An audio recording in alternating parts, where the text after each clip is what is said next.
आज मुरबाड विधानसभा मतदारसंघातील कल्याण ग्रामीण भागातील उशीत जिल्हा परिषद शाळेमध्ये भरत दळवी युवा विकास मंच मुरबाड विधानसभा ठाणे जिल्हा एकता मंच कल्याण ग्रामीण यांच्या माध्यमातून 10 गरजू आणि गरीब विद्यार्थ्यांना आपण पावसाळ्यामध्ये छत्रीचा वापर करता यावा यासाठी 10 मुलांना आपण छत्री वाटप केलेलं आहे। या कार्यक्रमाला या शाळेच्या शिक्षिका चौधरी मॅडम, गांधी मॅडम तसेच भेरे मॅडम या ठिकाणी उपस्थित आहेत।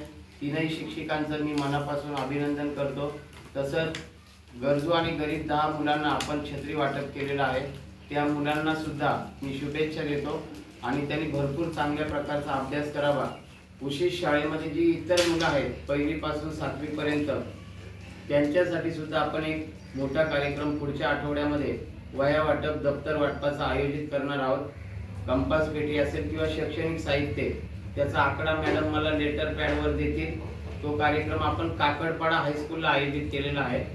तर इथे सुद्धा एक कार्यक्रम होईल आणि नंतर काकडपाड्याला एक कार्यक्रम होईल, तर त्या विद्यार्थ्यांना सुद्धा आपण मदतीचा हात देणार आहोत। आज या गरजू आणि गरीब विद्यार्थ्यांना ठाणे जिल्हा एकता मंचचे अध्यक्ष अब्बासभाई शेख तसेच या कार्यक्रमाला ज्यांचं योगदान लाभलेले ते मुरबाड तालुक्यातील प्रवासी संघटनेचे अध्यक्ष, सामाजिक कार्यकर्ते ज्ञानेश्वर मुरबाडे, भरत दळवी युवा विकास मंच मुरबाड विधान